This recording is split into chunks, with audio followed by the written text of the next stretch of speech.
Hello, Liberation Hour. This is your host, Comrade Felicity, coming at you pre-recorded. Yes, folks, this is just part of what I'm doing now. Going into the studio is incredibly tiring for me. And also, there's been a lot of weather recently in my area. So, yes, I have many excuses for not being in the studio tonight. But nevertheless, we are covering the news, folks. We are covering le news. So we have a lot to talk about today because obviously, there is the continuing war in Iran, which is not great. But we also have some other stuff going on domestically. And I think it's incredibly important to cover all of this. There's so much happening in the world all the time. So anyway, let's go ahead and do the top of the hour disclaimer, and we'll go ahead and get started because we have so much to cover today and I don't want to miss a thing. So WRFU is an open forum for the Urbana-Champaign online community. Views expressed are those of the speakers and are not meant to represent WRFU UCIMC. Folks, welcome back. Yes, I'm so incredibly excited to do the episode today. As the second segment, Beyond the News, I've had a wonderful conversation with Comrade Pokepreet on the discussion around mutual aid in Gaza. If you didn't know or have been living under a rock for the last 70 plus years, the Gaza genocide is still happening. Regardless of what we see in the news, that doesn't mean anything. There is still a genocide going on. We must be cognizant of it. We must be aware, and we must continue to fight for the Palestinian people's rights to exist. So I'm incredibly excited to release that episode. Obviously, as per usual, the first 30 minutes will be available live if you are listening to this live. And then the entire hour and a half will be available on my YouTube channel. So without further ado, let's get into the news. So first, I have some labor news from Labor Notes, which is keep ice out of stores, says Starbucks workers. This was published on March 5th, 2026 by Natasha Elena Ullman. I'm sorry if I'm saying that wrong. We know on this show after doing 30 plus episodes that Comrade Felicity is just not good at names.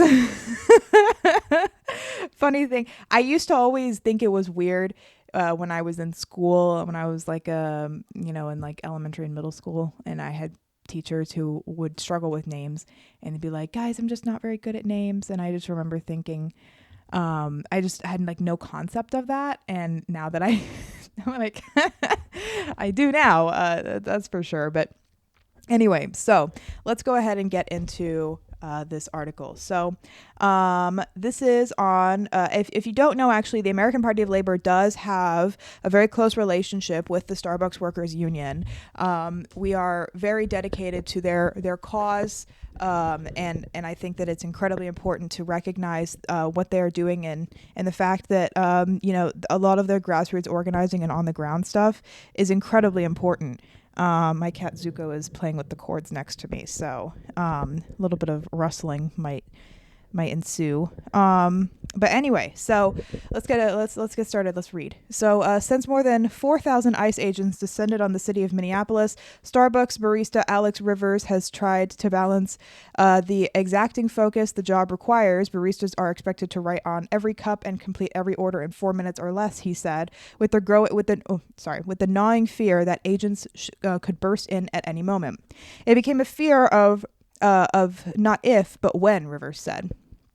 We've seen ghost cars on the highway, just abandoned cars. We've seen really scary stuff. In some of the neighborhoods that my coworkers live in, we could hear whistles used by activists to flag the presence of ICE throughout the day and night.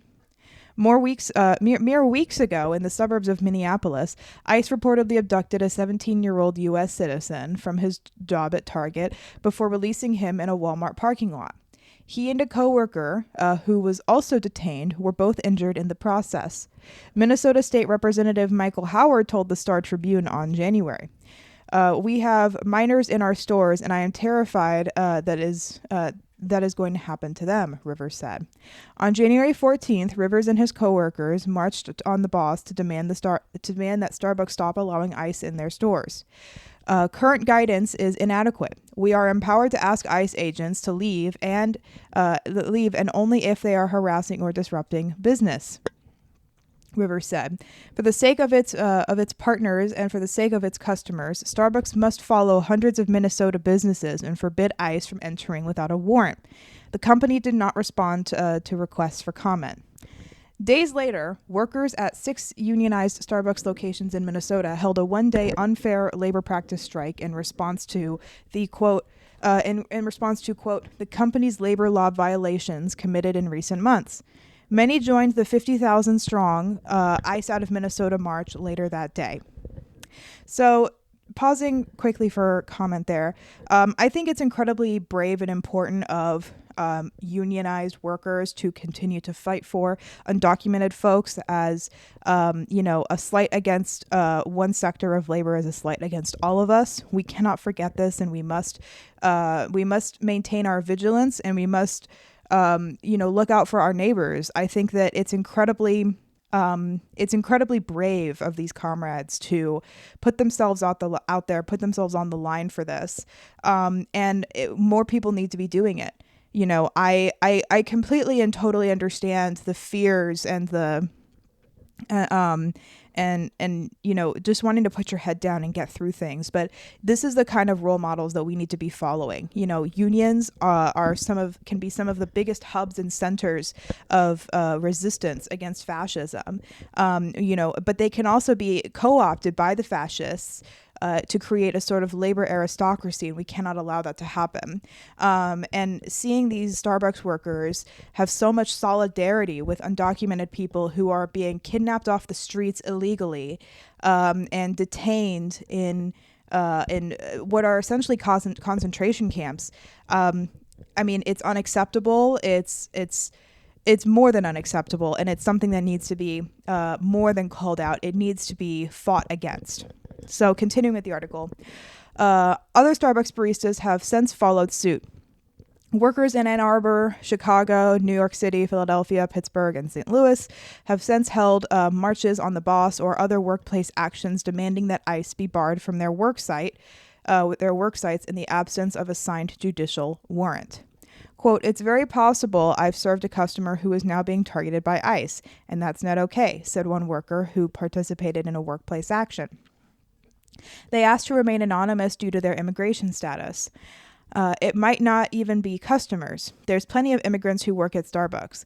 How is Starbucks keeping them safe if they're just letting ICE agents in? Quote, there's no indication that they're going to change the policy, the barista said. They don't seem to trust us to know what's best for us or the people in our community. But they've never been in our community. We, the workers, are the ones that have the feel for what is happening on the ground. So to get zero response from the company about something so important is ridiculous. It's a little maddening. Quote, we've had customers that have come through the drive-through in recent months, regular customers that I hold dear to my heart that have said they'll start coming in less because they're afraid to leave their homes, Rivers said. Quote, if we feel uncomfortable, imagine how customers feel if ICE agents could potentially come in with tactical gear, and we don't know what the next minutes or even seconds are going to look like. You have a policy for everything. You have a policy to make sure that we write on every single cup when we are knee deep in mobile orders. And I have a manager that's staring at me, making sure that I do that, Rivers said. But what do we do in this unprecedented situation? Damn, that was a banger ending. I mean, that was, and you know what? They're right. They're so incredibly correct. I mean, you couldn't be more correct in that situation. Because I mean, it's true. Starbucks has, I'm gonna be real. I've talked about the Starbucks CEO on this show before, but I have to maintain that I have so much smoke for that man. I do. And you know what? I think that it's maddening to me that Starbucks, especially in the mid 2010s, loves to have this veneer of being progressive and like one of the good companies. But then you see what they're doing to their employees and their labor, and you see how they treat situations like this, and you have to wonder. I mean, here's the thing, folks. If you didn't think that there was a reason to boycott Starbucks now, and if that is the case, girl, where have you been? But this is your reason. This is your reason. Boycott Starbucks. Stop buying coffee from Starbucks. Go buy from local coffee shops or make your coffee at home. This is ridiculous.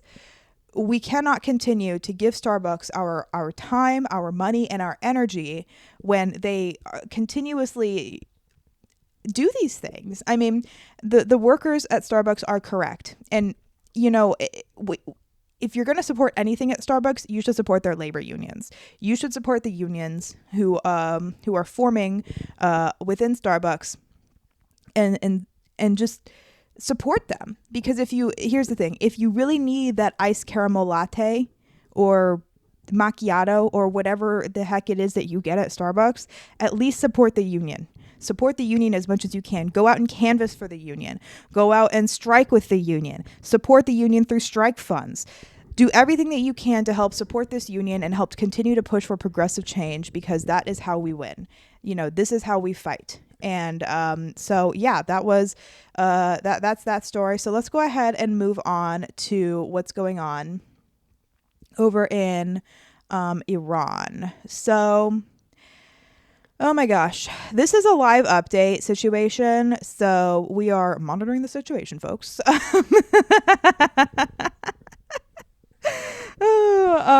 So this is from The Guardian. You know, honestly, I wouldn't be surprised if things once again completely change in the next 24 hours. But essentially, as an update, the Strait of Hormuz has been closed. 3 ships were hit in the Strait of Hormuz, and it seems as though this is a pretty big story that's continuing to develop. So I'm just going to kind of go over this from a Marxist perspective about what's going on in Iran, because I did get some questions last week on my comments on Iran. So I do want to clarify and also kind of continue to push the envelope here for discussion. So when I said last week that we need to support the Iranian state, I was not I misspoke. That was a slip of the tongue. I did not mean that we need to support the Iranian state, as in the IRGC and the clerics, and as if they are a state that is that is in some way really revolutionary or and not bourgeois. Obviously, no. What I'm meaning there is that, and as I discussed last week, I do not support the Iranian state as it exists. However, I support the Iranian people's right to sovereignty. And we know from what the United States has done to previous countries in the last 20 years, and I'll name them off: Iraq, Syria, Afghanistan, Libya. Those are the big 4. I can keep going too. If you see what we have done to some of these countries, essentially going in, destroying their leadership, making them a failed state, and then also going through covert operations and intelligence, such as the CIA, to fund warlords and drug trafficking in those countries to completely destabilize them. Now, you might be wondering, well, what does that have to do with the Iranian state? What does that have to do with any of this? Well, comrade, let me tell you. So, the United States and Israel do not want a regime change in Iran in the sense that they want some kind of liberal democracy. That's not the case. No, they couldn't care less about that. What they want is access to Iran's natural resources and their labor and their land. Now, the reason being is because these are colonial states who use colonization as a tactic for capital to as a tactic for, I should say, imperialism, to take over everything, to take over all of their, their labor, land, and resources, and then export those and create them into commodities. The problem here, and the point that I was making about the maintaining of the Iranian state as it currently exists, is not because I support it. It is because I support the Iranian people's right to sovereignty and understanding that if the Iranian state as we know it currently falls, whatever comes next will absolutely be worse. Unless it falls from a workers' revolution and a leftist or somewhat socialist communist revolution, whatever comes next, should the United States and Israel be successful, will not be good. It will be worse. At least currently, there is infrastructure that exists in Iran that is currently being destroyed by the United States and Israel. There are things that exist in Iran for the people and that support their everyday life. Again, do I support the state? Absolutely not. No, I don't.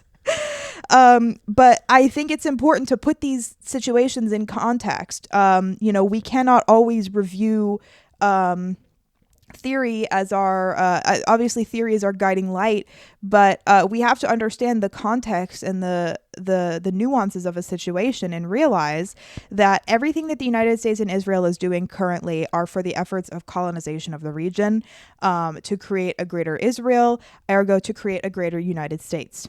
And it will not be good for the Iranian citizens. They have a right to decide who their government is. They have a right to resist against their own government on their own terms. Nothing should be more.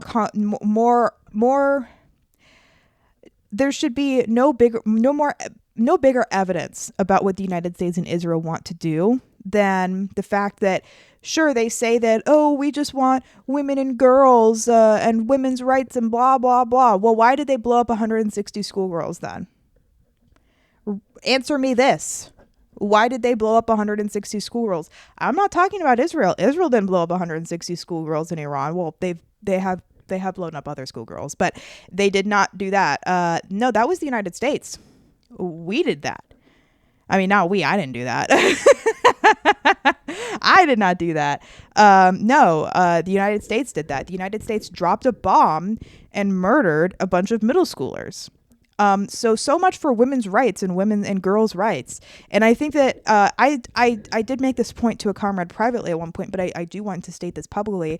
We need to definitely pay more attention, especially after that bombing, to how the United States and Israel treat on the ground women's rights and women in general, because I think that our technology is too precise and too good for the United States to not know that they were bombing a school of middle school girls, which to me signals that the United States and Israel, in my opinion, could very well have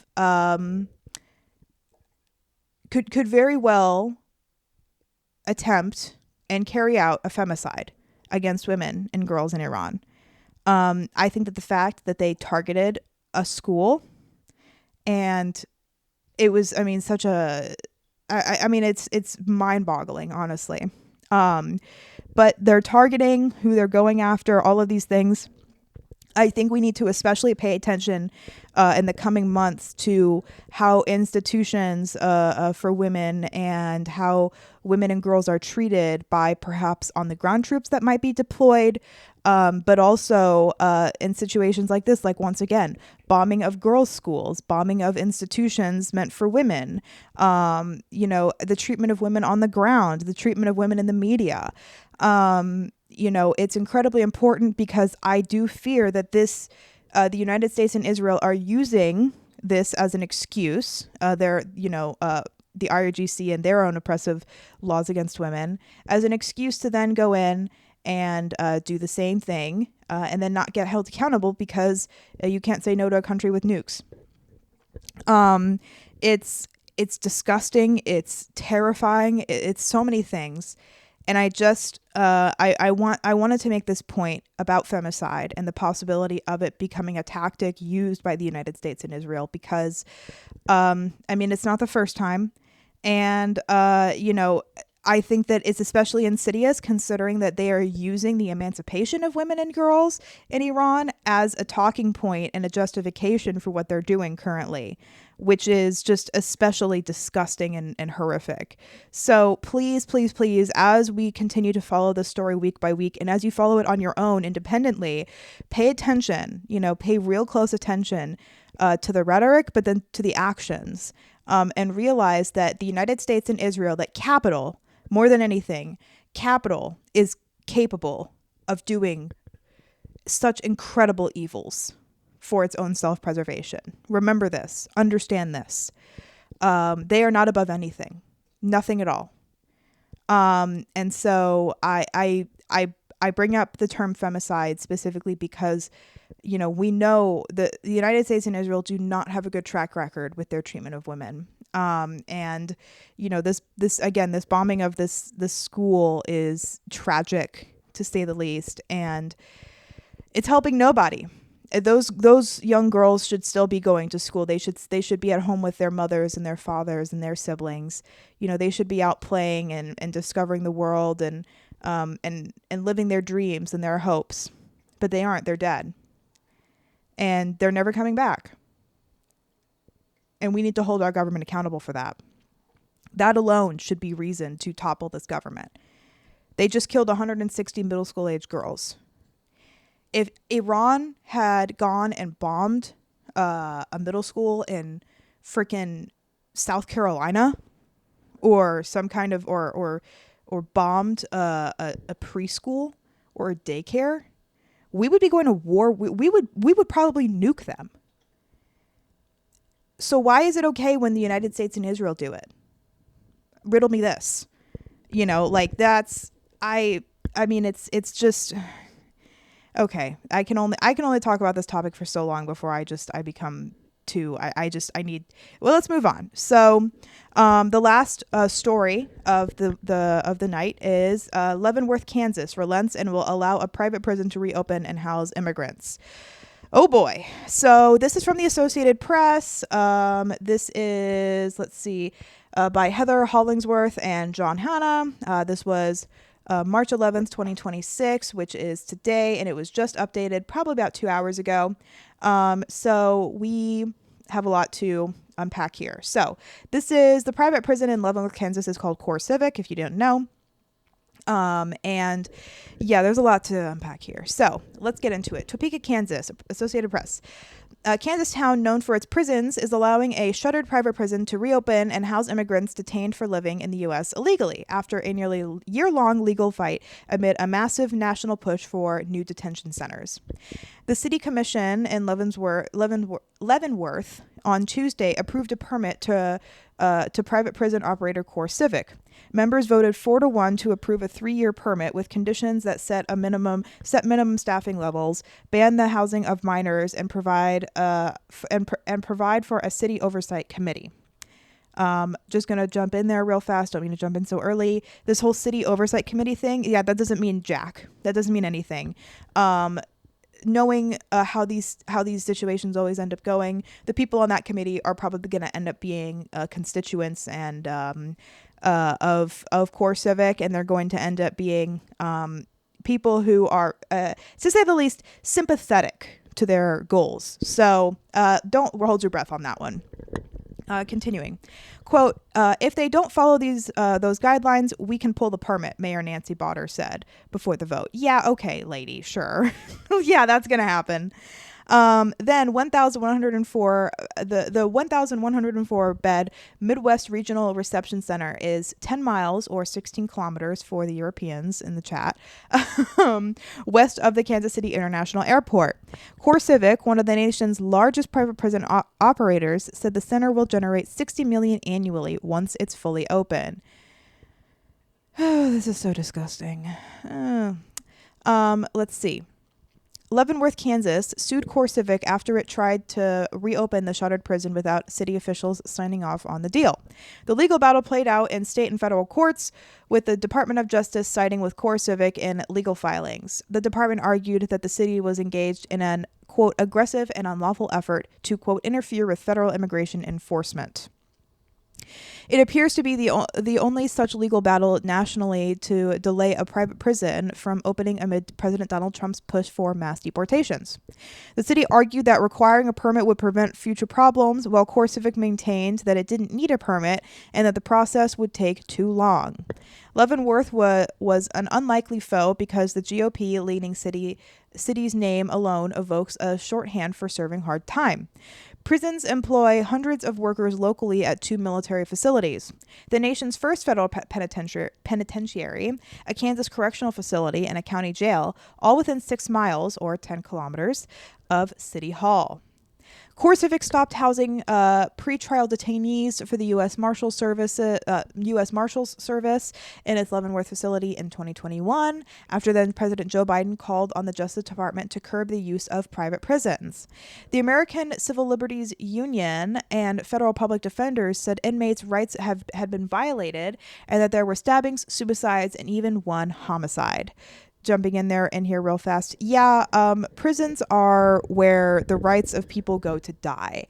Yeah, I mean, your rights are not going to be respected in prison because, I mean, if you look back in history, things like slavery were not made completely illegal, but instead allowed as a form of punishment. So, of course, these are going to be conflicting with your civil rights. That's not to be snarky or anything. That's just the fact of the matter, which is that, private prisons and prisons in general here in the United States are contradictory to what we call so-called rights. And so the city's lawsuit described detainees locked in showers as punishments and accused CoreCivic of impeding city police force investigations of sexual assaults and other violent crimes. No surprise there. Almost 4 dozen people spoke in opposition to the permit before the commission's vote. Bowder admonished the crowd several times for being too noisy, and police removed a protester who yelled vulgar comments. Oh my God, this is so annoying. People are allowed to protest. People are allowed to be against this. This is a private prison that's going to be used as a freaking concentration camp. I think people have every right to feel upset about this. God. Okay. Anyway, quote, we the people of Leavenworth are not fooled and we don't care about their money, David Benz, a city resident, told the commission. Some backers of the permit cited the potential boost to the local economy. Yeah, sure. Okay. 2 CoreCivic employees argued for approval, and one of them, Charles Johnson, of Kansas City, Kansas, said his job gave him purpose and allowed his family to get off of state assistance. I'm not even going to address that one. I'm just going to move on. Quote, the people I work alongside are caring, professional, and committed to doing things the right way, he said, comments drawing boos from critics outside the commission's meeting room. As they should, by the way. The people booing him are right. They're right. City Commissioner Holly Pittman said because the city, quote, stood firm and it could negotiate conditions on the permit. She said denying it would risk a potentially expensive lawsuit. I will not gamble the financial stability of this city, she said before voting yes. Let me be clear. Okay, Obama. Approval does not mean endorsement. Girl, okay.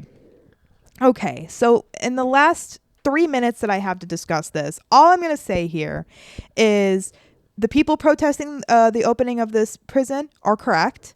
People who are prison guards, repent. And, oh my God. I mean, I don't even know what to say. Jesus. So I think my first read on this is that, first of all, saying that you're approving the permit, but you're not endorsing the prison, that doesn't mean anything. Because you've already gone against that principle by saying, well, it could bring jobs to the economy. Okay, well, it's also a concentration camp. That's like saying, oh, well, yeah, we just opened Auschwitz next to this German town, but it'll bring jobs to the town. Okay, sure, no. Like, what? Like, that's a terrible point, first of all. Second, you're opening a concentration camp. What are you talking about? That's an insane point to be making right now. Oh, it'll bring in jobs. Jobs for who? Because clearly the people don't want these jobs. There was one guy who came up and was like, actually, being a prison guard is pretty awesome. I love being a prison guard. Everyone's like, get out of here. And they're correct. So to make a long story short on my opinions on this, I feel like it's already pretty obvious. Yes, I'm a hater, rightfully so. And I think that, first of all, I mean, private prisons are a human rights violation. You know, like the rights of working people and the rights of people just in general. I'm sorry, but the concept of a private prison, the concept that someone can make money off of imprisoning people is pretty insidious, honestly. So I mean, I feel like this article really speaks for itself, and it really just shows the fact that this is such a dire situation. And the people who are protesting, I hope that the people of Leavenworth continue to protest and continue to make a point that they are completely against this, that it is bad for the community. It is bad for everybody. It is bad for the people who are being victimized by ICE, and that we will not stand for it. And so I applaud the people who showed up to speak against this, and shame on the people who voted for this permit. Props to the person who did not vote for it, the one person that did not vote for it. And this just goes to show how electoral politics and voting don't work. At least not in the current context of this country and the way that it's formed. This is the case, unfortunately. You can't, like, the thing about this whole, well, we're going to have a board that's going to, it's going to keep track of the prison and it's going to make sure they don't do any. Okay, yeah, sure. That's like saying, yeah, the University of Illinois, the university that I go to actually, is committed to to sustainability and climate and everything, and then having a guy who owned coal mines on the board. Okay, sure. Like that's not I would be hard pressed, I think, to find. I don't think that any that's going to happen. I don't think that any this board is going to hold them accountable at all. I think you'd be hard pressed to find anybody who'd be willing to sit on that board who wouldn't either immediately shut it down or who like the kind of money it brings in and then won't actually hold it accountable. This prison just shouldn't exist. So, and that's it. So anyway, we are at the 30-minute mark, folks. So I'm going to go ahead and switch it over to the segment for the night. I hope y'all enjoy. Once again, it is on the genocide and mutual aid during this famine in the Gaza Strip. Please listen to the full clip on YouTube if you are listening to this live. I will not be in town next week. I will be out of town, actually. So you will be not getting any news, but just the segment that I am doing. And so I will post about that later. But anyway, I hope you guys enjoy this coming segment and enjoy the next week's segment. And I will see y'all later. Bye. Okay, everybody, welcome back to the Liberation Hour. This is I want to say this is going to be episode 34 of the Liberation Hour on WRFU 104.5 Radio Free Urbana, folks. Welcome back. Today we are going to be doing another discussion on the genocide in Gaza, what's been going on, this current conditions. A lot has changed since the last time we talked about this, and I have a special guest on from the internet again, Comrade Pokepreet, who does amazing content on Instagram, does a ton of mutual aid, and yeah, we're going to be discussing the current conditions of Gaza, the Gaza Strip, what's happening right now, and specific families, what are their conditions. This is very much in support of them. So all of their links are going to be down in the description. Anything can help.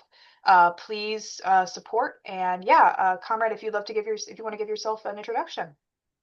Yeah, of course. I'm Pokepreet. I'm a sort of Marxist content creator, and I do a lot of mutual aid with families in Gaza. Specifically, I raise money for them, and then we wire over the money, usually through crypto, which I hate Ah, crypto, but in this one instance, it's actually a good thing.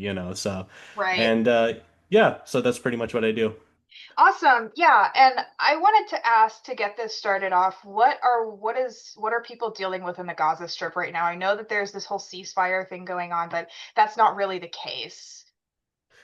Well, first of all, yeah, the ceasefire is really a misnomer. So, for example, one family I've been helping out, his name is Ahmed.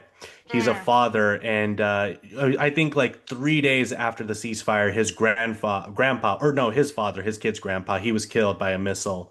So Israel has been repeatedly doing strikes against people, civilian centers, and of course, high-ranking Hamas officers, militants, things like that. But of course, civilians are always bearing most of the burden and not combatants, of course. So, latest reporting I've seen, about 614 people have been killed since the ceasefire took place, but it might be even more than that. So, I wouldn't be um, surprised if it is more than that.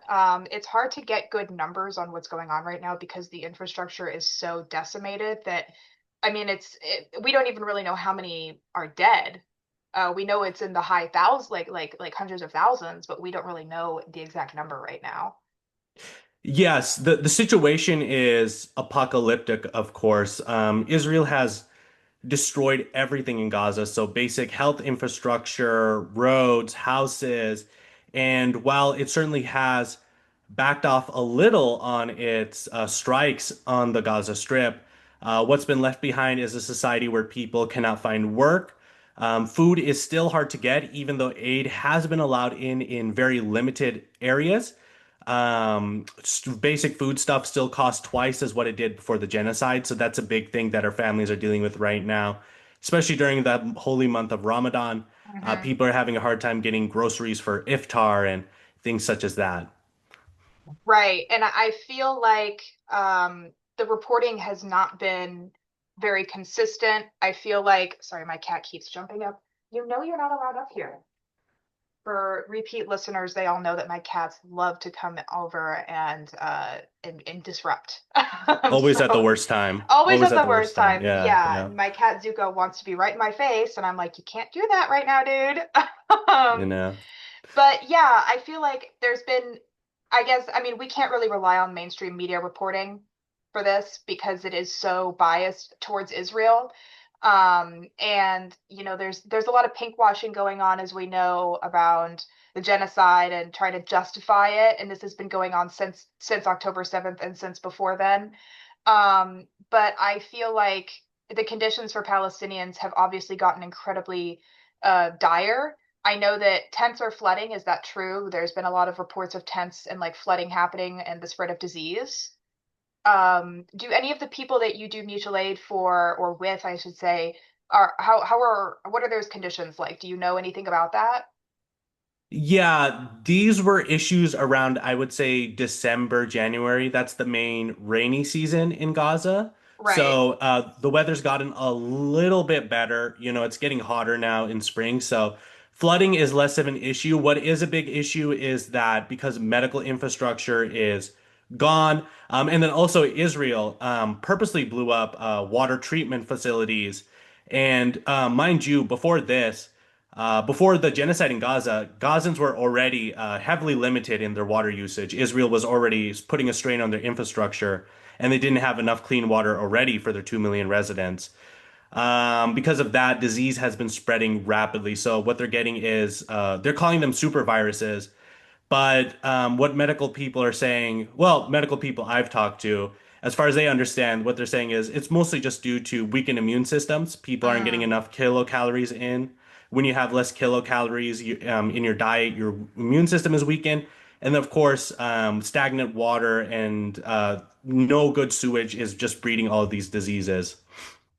Right. And I know that, is it true? I saw a report recently that Doctors Without Borders, are they not allowed in the strip anymore?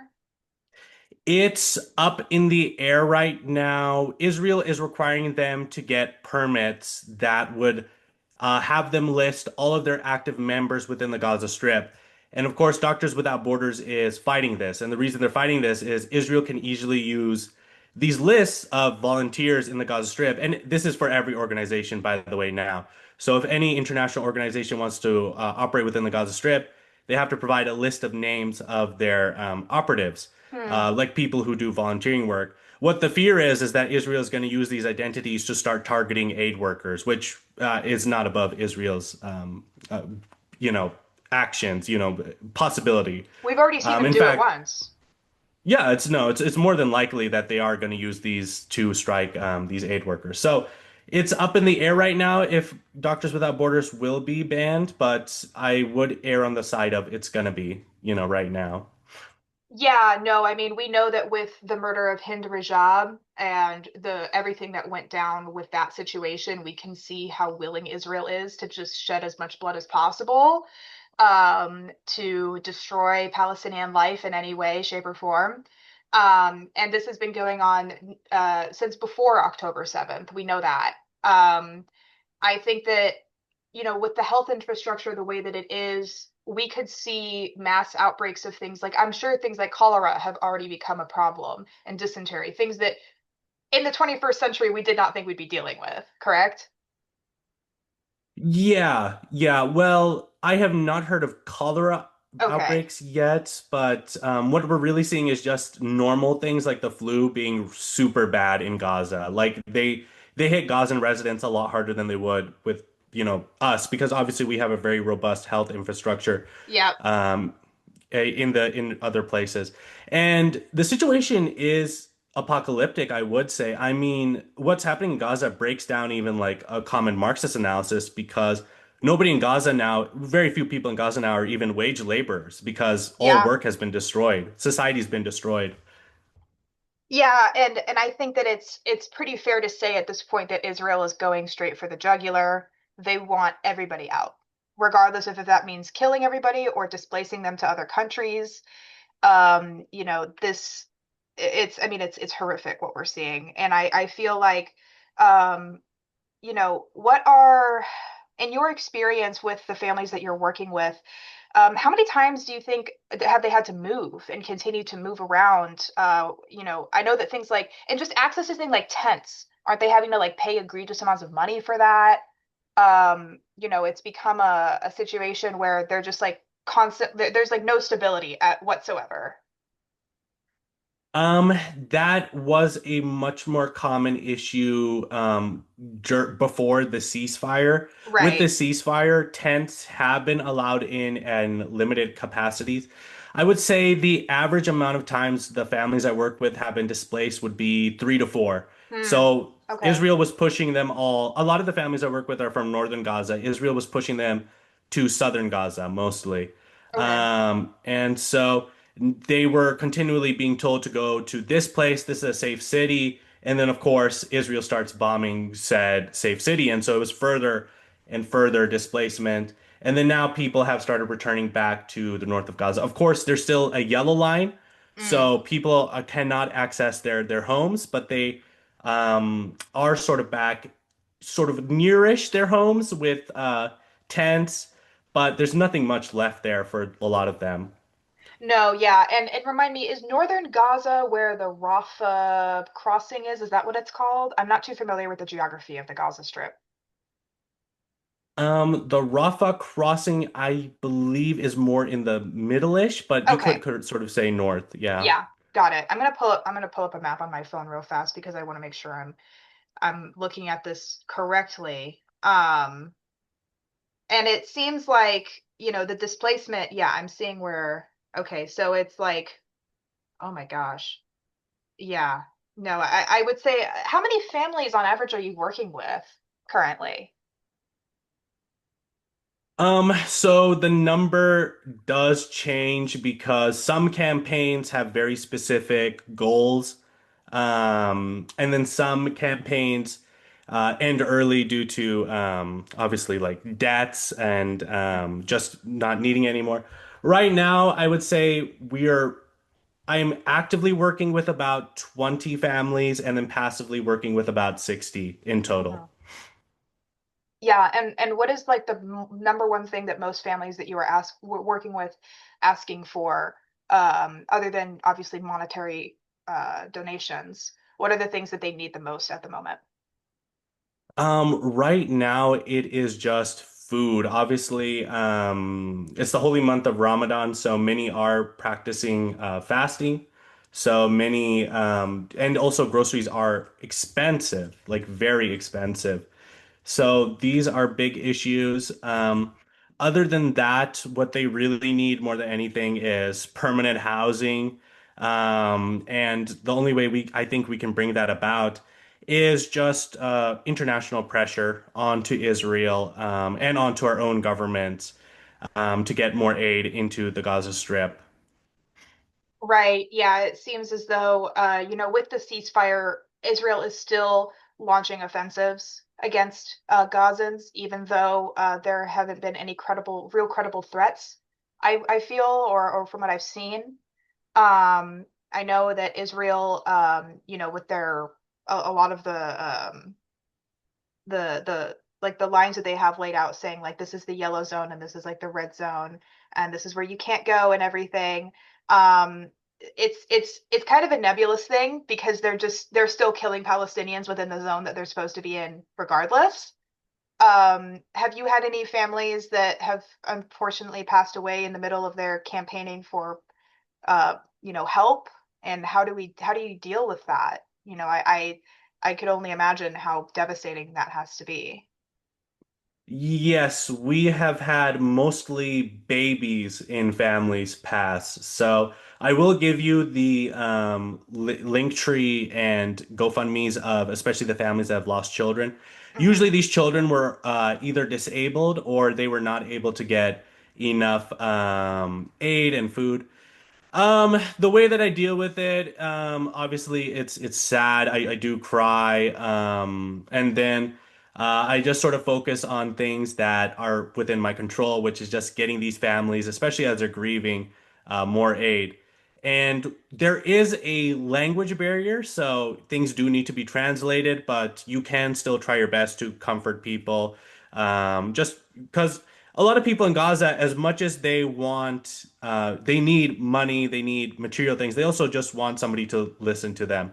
Right. So I would say if you are not able to donate, which is totally fine, this is a thing. People always come to me, hey, there's a family, they're asking me to donate, I can't. You can just tell them I can help through boosting anything that you need on social media. I can help boost maybe in my community, such as like, one great thing that is it okay if I say Mira's name? Yeah, yeah, that's fine. Yeah, yeah. Oh, one great thing that Mira does is she works with one family and she puts up like QR codes in Yep. her city, so people can scan it and donate. You can do that, and then of course, you can always be a voice for them to listen to, like a shoulder to cry on, things like that. Exactly. Yeah. And for reference for those listening, Mira is the comrade that came on way early in the show. I want to say it's episode 5 when we were discussing the genocide at large and what it is and what's happening. And Mira is based in the Pacific Northwest, and does a lot of activism over there. And I do know of the family that she supports. I believe it's Sana. Is that her name? Yes. Yes, she supports her and her family, does a lot of posting. So if you come across Mira's profile, and you can definitely find their link in her profile. I will also be posting it in the description of this video when it comes out on YouTube. So, and all of the links that Comrade Poke has in his Instagram bio, which is a lot of people, many people. Yeah, and a couple other charities too. Not related Yeah. to Palestine, but like Cuba stuff, and yeah, it's a big link tree. Yeah, I want to ask, kind of moving it to you and how you got into this. How long have you been doing this mutual aid with folks from Gaza? And what has your overall experience been with that? Yeah, I got very slowly rolled into it. So at first, people from Gaza would privately message me and ask me to boost their stuff, and that was fine. And then slowly people started asking me to make videos for them, and I was all like, all right, I can do that. And then eventually it became, well, can you open up a campaign for me? And obviously there's like a little fear with that because I don't really know how to deal with sending money. But of course, we figured that out and it was slowly rolling. I would say I've been doing this since the beginning of last year, so 2025, around December. So only about 1 year. Okay. Yeah, and on your journey with Marxism-Leninism, how has working with these families, changed your perspective or given you, I guess, even more perspective as a Marxist-Leninist and, just your ideological journey? Overall, in my ideological journey, I think what I've been shown most of all from families in Gaza is strength under very extraneous circumstances. Many obviously are in despair, but they also have optimism for the future. optimism for the future of their city, of their country. They know that Israel will be defeated. And if they can organize, especially I've worked with people who have in Gaza who have organized to distribute clean water while cities were being bombed and food while cities were being bombed. If they can do organize like that under those conditions, I think we in America really don't have excuses. Most certainly, I agree, and I feel like, I have to give just such a huge, there's so much. I just have to commend the people of Gaza for their resilience and their strength during this, this genocide.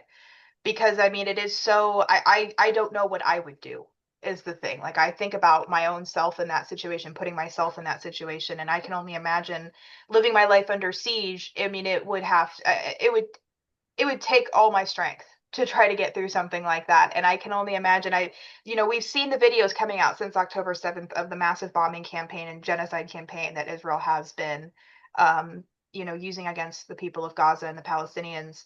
And it feels like it's hard to keep hope, but as an American, as someone who lives in a very comfortable life here in the States, it's incredibly important for comrades to maintain our revolutionary optimism through supporting the families of Palestine who maintain their optimism in the face of just some of the most genocidal conditions that have probably ever existed.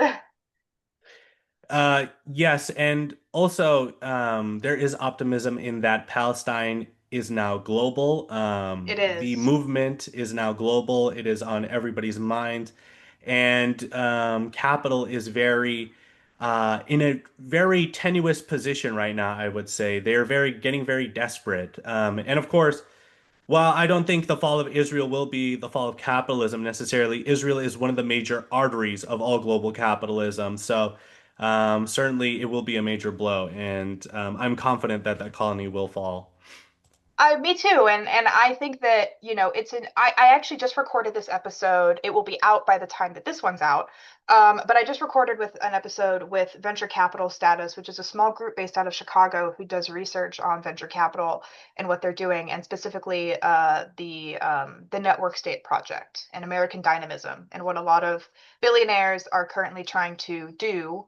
And it's important to realize that while it seems as though they have all of the upper hand, and it's hopeless, we have to remember that the first step towards revolution is education and learning about what's happening right now and being and staying steadfast in that education first, which is what we need to be doing around what's going on in Gaza, and not just the conditions today, but the conditions that have been existing since 70 years ago, since 100 years ago, when the Zionist project began. What would you say about that? Um, yeah, no, I mean, I totally agree. And um, the way that the Palestine movement has turned so quickly into a labor movement, also, I think, especially in the EU with major trade union strikes in Italy, and also the anti-ICE movement in America, which has also seen America's first general labor strike in Minneapolis, Hmm. shows that certainly while these are dark times, this is a rupture in the traditional order of capital, and there is a light at the end of the tunnel, right? There is a Yes. light peeking through. So humanity has gone through very dark eras. You know, we have been through the Holocaust, and we have been through World War One. There have been many mass genocides and mass tragedies, and yet those that remain steadfast, of course, recognizing that the shit is tough. I mean, It things are is. bad. Things are Yeah, bad. things are bad, but recognizing that if we keep on organizing, if we keep our heads up high, if we keep the that light at the end of the tunnel, there is a way out. There is, and I think that I really admire you and the work that you do, especially with the amount of content you churn out to support the families that you support in Gaza, especially because when this genocide started, I mean, it was looking rough. It was looking so rough internationally. I mean, there was Zionism had completely taken the front and center of stage. I mean, it was everywhere. If you even uttered Palestine, if you even uttered free Palestine, you would be bombarded with, online hate and doxing campaigns. In person, people were losing some people were like losing their jobs for supporting Palestine. And now 3 years later, the tides have completely shifted and turned, and now being a Zionist isn't as Noah Schnapp would say, sexy. Zionism is no longer sexy as it was 3 years ago when the genocide started, because people have really started to see just how brutal the state really is. And when you talk about, I did want to comment on this, Israel being an artery or like an organ of capital. I think that that's so true. That's such a true statement that we should really expand upon, because Israel is basically a pariah state for the United States, and carries out a lot of their belligerent attack dog. What the United States wants to do in the Middle East, but what it doesn't always have the precedent to do. And we're seeing that a lot of that with their belligerency against Iran. How do you think a conflict with Iran might affect the Palestinians and the Palestinian struggle? Um, in many ways, what Israel is doing now, if you study past, apartheid societies and also settler colonial societies, it seems like the endless wars that apartheid South Africa found itself in towards the end of its society. The thing is, Israel is not very well ideologically held together, right? You Right. have Mizrahi Jews, you have Ethiopian Jews, you have Ashkenazi Jews, you have and a lot of the population is a mixture of all these Jewish people. And you also have settlers and then liberal Israelis and Orthodox Jews. All these guys hate each other, right? If it wasn't Right. for the Palestinians to unite them, right, they would obviously be eating each other. Yep. And in fact, if you notice, the Khanis, like Ben Gavir, who's in the Knesset and a part of the Netanyahu cabinet, the Hmm. Khanis, in fact, murdered a former Israeli prime minister. This is how much they fight each other. Really? Um, I did not know that. yeah, yeah. It was because of the Oslo Accords. So he was being too liberal in their opinion, and so what a war with Iran would do, I think, would further fracture this already very barely held together society. It's overexerting a society that has lost about 1 million people, right? So Yep. the thing is, Zionism relies on Jewish birth rates and growth rates to replace Palestinians. So if they've lost 1 million people, that's a big detriment to them. And while U.S. aid certainly has saved their economy, other than that, their exports and economy are not doing that well. And there's major losses and slowdowns. So I think a war with Iran, while I am hesitant on being somewhat campist on one side because Iran itself, the government does have major issues towards of its treatment of its own workers. Hmm. I think would Yeah. further, I think would fracture Israeli society. I don't know if it would be the end of Israel, but it certainly will um, bring it closer towards its end. Right. Yeah. I mean, I think it's so true how, I mean, I think we're fed this lie here in the United States, especially through mainstream media, about how Israel is such a diverse place and they're so accepting and wonderful, and it's like the only democracy in the Middle East. And it's like, I mean, not really.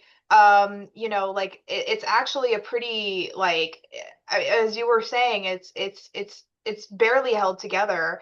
And we also know that whiteness within the state of Israel is also like incredibly contested, because whiteness, it is a white supremacist state.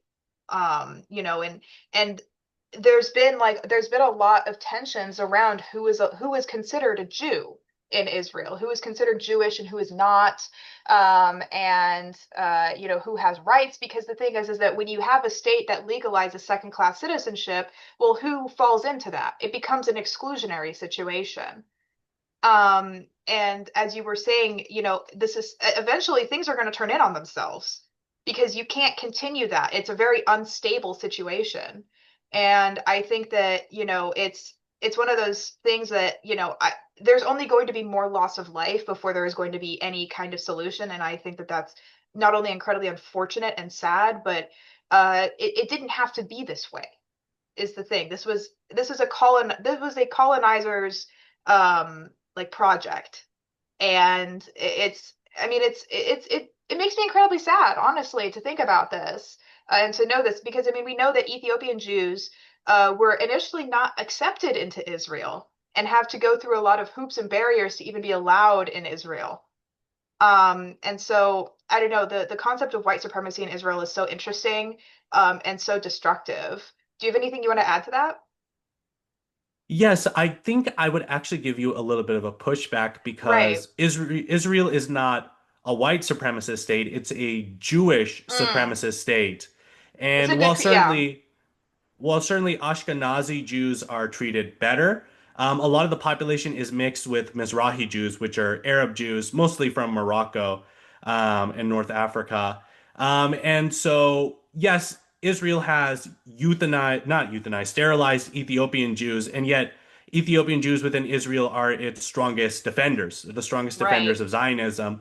Currently, they're bringing in Indian Jews to settle parts of Lebanon that they've stolen, as the frontier, sort of a shield Hmm. in places where, and also the Golan Heights, so that if Lebanon or Israel, not Israel, Lebanon or Syria ever attack, they'll be the first ones to go. So certainly Hmm. there is a racial hierarchy, but overall, what matters to them is Jewish supremacy and being Right. Jews.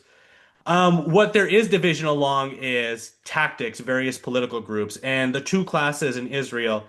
Obviously, there's workers and bourgeoisie, but there's also settler Israelis, and settlers are a lot more extreme than liberal city-dwelling Israelis. Hmm. And then the other one is religious, right? Orthodox Jews do not want to join the IDF, while of course a lot of Israelis are atheistic, and so they're more than happy to join the IDF. And so these are the main sources of tension. Hmm.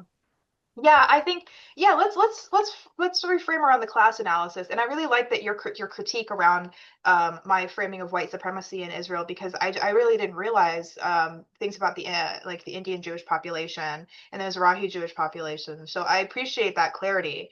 I also think that the class analysis is incredibly important, because I think that the quite frankly, the genocide would not be happening if there was actual class consciousness that existed in Israel, along the Marxist terms.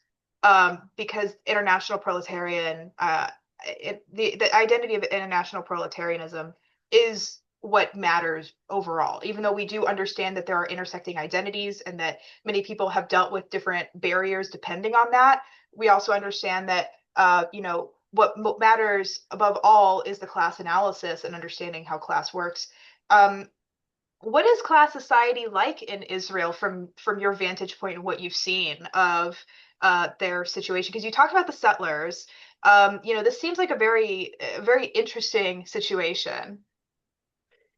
Yes, Israeli class society. There's a lot of Marxists that will claim that Israel does not have a working class. I think that is fundamentally wrong. There is still a working class in Israel that produces surplus Hmm. value. And Netanyahu has shifted Israel away from a welfare Keynesian state to a neoliberal state. In fact, he bragged about that. It was very funny. He said something like, "When I came into office, Israel was socialist, and socialism doesn't work," which is, Okay, the sure. funniest. Yeah. Yeah, Um, but probably the best Marxist term to explain the Israeli proletariat and why we don't see them having solidarity with Palestinians. There are small groups of Israelis that do have solidarity with Palestinians. There are some small left groups that do great work, and I'm not discounting them. right. But the vast majority of the society does not have solidarity with Palestinians is because they're labor aristocrats. And what mechanism sits on top of a traditional Marxist class analysis, and this is why having a traditional Marxist class analysis is so hard in Israel, because it really bends everything to the extreme, is that since Israel is a settler colonial state that's constantly expanding and grabbing more land through the ethnic cleansing of not only Palestinians, but Syrians in the Golan Heights, and the Lebanese border cities, is that the labor aristocrats of Israel, while they still are workers, they are able to continually get more wealth than normal workers would be, right? So they're able to get land, and this land generates them revenue. So that goes for these settler Israelis, and also through this constant conquest and war industry, Israelis' houses are subsidized. So apartments are very easily affordable for Israelis, especially settlers in the West Bank. The government subsidizes all apartments and houses, so they're very cheap to get when they're being built. And what's crazy about the settlements in the West Bank is they are almost exactly like American suburbs. I mean, they're so ugly.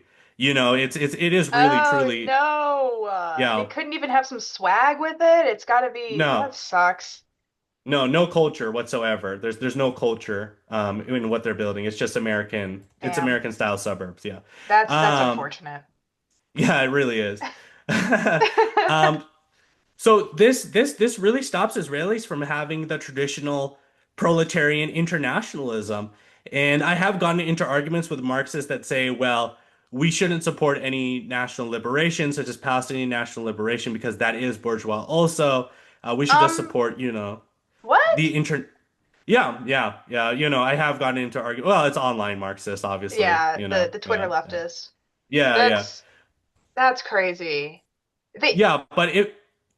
No, Sorry, no, go no. yeah, yeah. Go ahead. No, no, No, no. go I'm just ahead. trying to understand. So they wait. So they're saying that we shouldn't support the Palestinian like liberation movement because it goes against like the larger class, like the liberation of the proletariat? Is that what they're Yeah, trying to the say? international proletariat. Yeah, Okay, but yeah.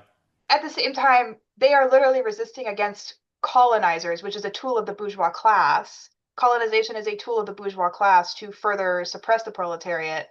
So, should we not support Palestinians in overthrowing their oppressor before we can even do the actual like actual revolution? Like I that's don't, I don't know. I don't that's think they've really thought it out. It's a very reductive analysis from it what I've seems seen. like it's Yeah. meant to be inflammatory because that doesn't make any sense. Like we as Marxists support resistance against like oppressive colonizers. Like that's such a weird argument to be making. What the fuck? Okay. Yeah, well, I do understand it to a small bit, though obviously I'll never agree with it. In that, yes, of course, Hamas does represent a bourgeoisie. Once Hamas is in power, or once Palestinian National Liberation is in power, they will extract surplus value from the Palestinian people and whoever else is left in that area, such as the True. Jewish settlers that decide to stay.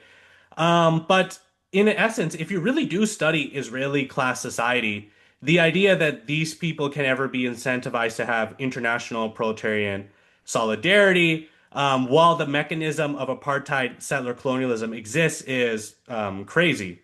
It really can't. Exactly. And That's no, but sorry, go ahead, sorry.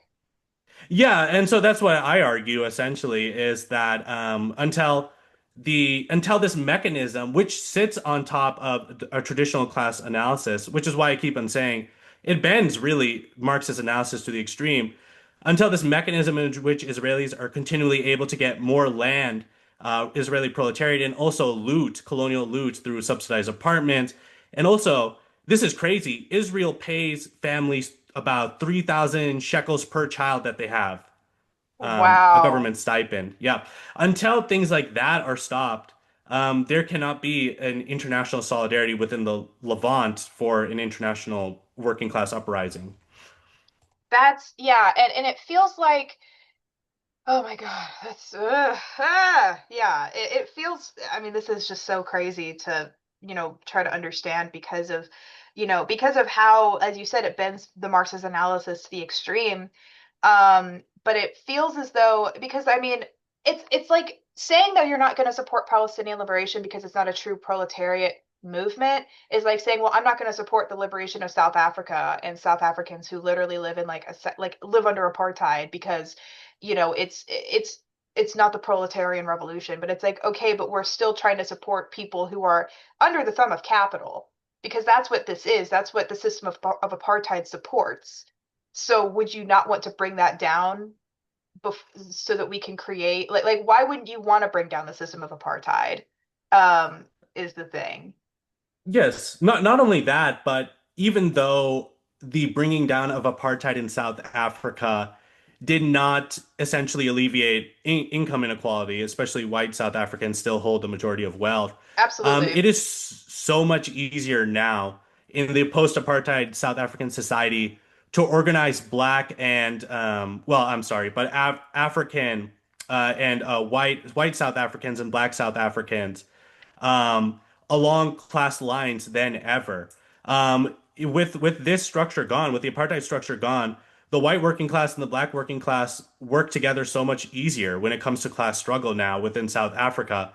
And I imagine in a post-liberated Palestine, sure, a lot of the Jewish settlers will leave, but a lot of them will also stay. And organizing some sort of international working class movement in a post Israel society, whatever state you want to call it, Palestine or democratic Palestine with Jewish friends, whatever, I don't know. That's something to figure out later. With my Jewish Um, friends.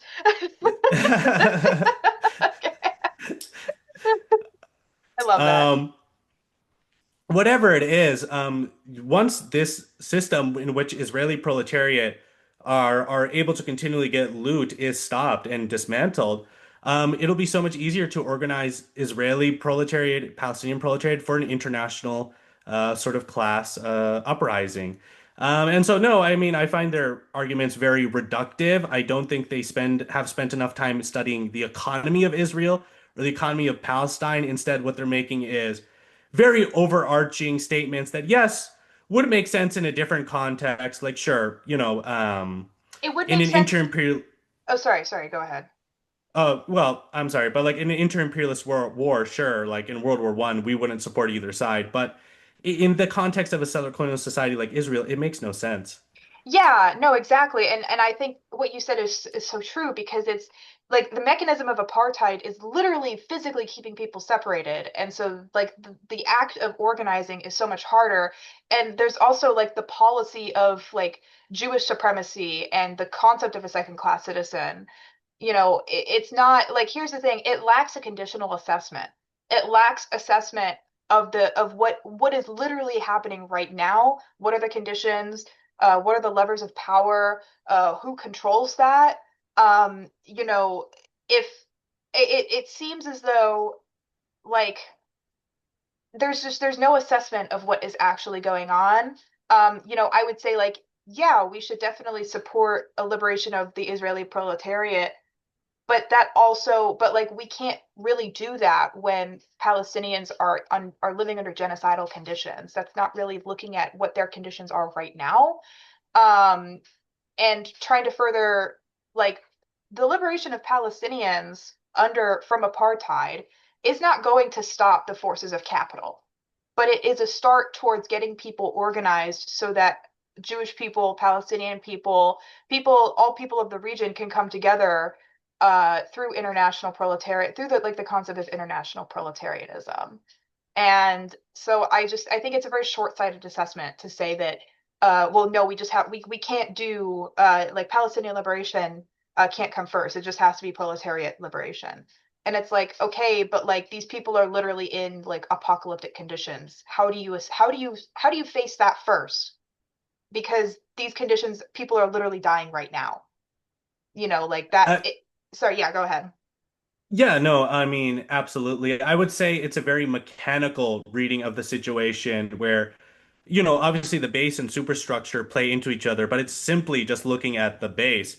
And even then, they don't look at the base, the economic base of Israeli society that well because, well, the Israeli society, the way in which capital works there is, again, not traditionally the way capital works because not only is Israel imperialist in terms of like a Leninist sense, but it's also Yeah. settler colonial. It's continually expanding, and so I don't know. It's just a bad reading. It's mechanical materialism, is what I would say.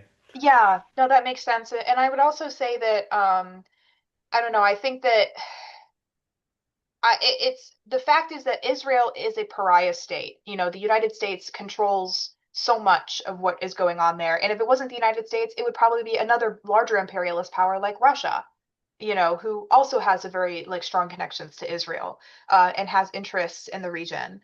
And so it's it's really ignoring the larger picture here, which is that Israel has to exist in the way that it does to keep people coming over, so that they can carry out the project that they're trying to do, which is Jewish supremacy.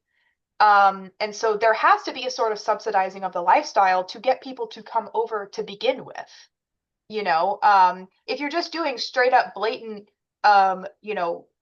exploitation of the workers and conditions are like they are here in the United States, who's going to go live there? Like who would want to live there? So there are these things that they have to do to get people to come and live in Israel, because the thing about like the Jewish diaspora is that some Jewish communities that live across the world have lived there for generations. So you're trying to convince all of these people to come over to Israel, and it's like, okay, how else are you going to do that, um, other than by subsidizing their lifestyle to make it enticing for them to be there to begin with? How what do you think about that? No, I mean, I think you hit the nail on the head. And again, I mean, Israel is a sort of artery of global capitalism in many ways. I mean, not only does American capital flow through it, and it is essentially an American private state, but so does Chinese capital. Russian capital, I'm not sure about, but certainly EU capital, right? The entirety of the world, the world's capital somehow flows through Israel. And so a typical Marxist analysis is really hard to do. Again, this puts strain onto a what we could consider a typical Marxist analysis about national liberation, or a myriad of things. Traditional Marxist conception of class struggle. This is an extreme society where, yeah, certainly these exist very deep underneath the society, but there's a large superstructure that changes the way in which they operate. Right. And so, no, I mean, I reject it. I believe it's genuinely silly, and I Yeah, think most people do reject it at face value. Thankfully. So, thankfully. I. Yeah, no, yeah, I'm glad people reject that because what the fuck? Like, what are we talking about? But yeah, to recenter this on the Palestinian people living there right now, are there any families that you would like to highlight and discuss their struggle, and what they're dealing with, and how we can further support them in their experience? Any families that we could talk about? Yes, the first family I'll highlight is Moment's family. He has an 11-member family, including a little brother named Hassan who has autism. And I'll send you all these links later. Yes, yeah. Um, and Hassan has unfortunately lost a lot of weight. He's not been able to eat that well. And also he relies on medicine, which is really expensive. I believe it's $100 every 2 weeks. Oh my So God. it's a really tough situation for them. The next family is Ahmed's family. This is the man I told you about who lost his father 3 days into the ceasefire. And he has two Mm. children, very, very lovely children. He lives with his wife, two kids in a small tent. The next family is baby Malik's family. Unfortunately, Malik is no longer with us, but his uncle Ahmed is still trying to collect money for his children. They often go days without eating, so they do need money for groceries. Um, Up next would be, let's see. Up next would be Hamza. Hamza is a little baby. His family raises money to be able to give him baby formula. So if you want to help Hamza's family get baby formula, I would appreciate it. And if you can't donate to any of these families, of course, just sharing their links always helps. Um, Up next, I think this is really great. The Communist Party of Palestine, they have a PayPal. So if you want to help them overthrow Israeli settler colonialism, organize within Israel, they're made up of what are called the 48 Palestinians. So those are Palestinians that live in the state of Israel and survive the Nakba, but they're essentially, second-class citizens. So the Communist Party of Palestine does a lot of great work within Israel itself if you want to donate to them. Wonderful. Um, Yes, absolutely. and then let me get two more families out. We have Moody. So Moody suffers from asthma, and we are currently trying to raise some money to get him to Egypt because all of the particulates in the air make it really hard for him to breathe, and he is down for days on end. And then we have Nada. Nada has been accepted to college in Canada. She needs $30,000 to evacuate the strip. She lost her niece due to her niece being disabled, and we were not able to get enough food and enough medical attention. And then finally, the Gaza Khan Yunis Last Hope Aid Fund. This is a charity run out of Khan Yunis. And we are trying to raise $1,000 to get people cooking stoves so that they don't have to burn plastic because that is a big health hazard. Right. But a lot of families are forced to rely on like trash to heat up their homes. Oh my God, yeah, I will go ahead and edit all of those in. If they have any pictures that they want put in, their links, I will definitely put that on the screen and in the description. And I think, once again, the work that you do and the mutual aid that you do, I know it probably feels like a drop in the ocean, but it is so admirable that you take your time, so much time out of your day to help these families. And it makes all the difference, I think.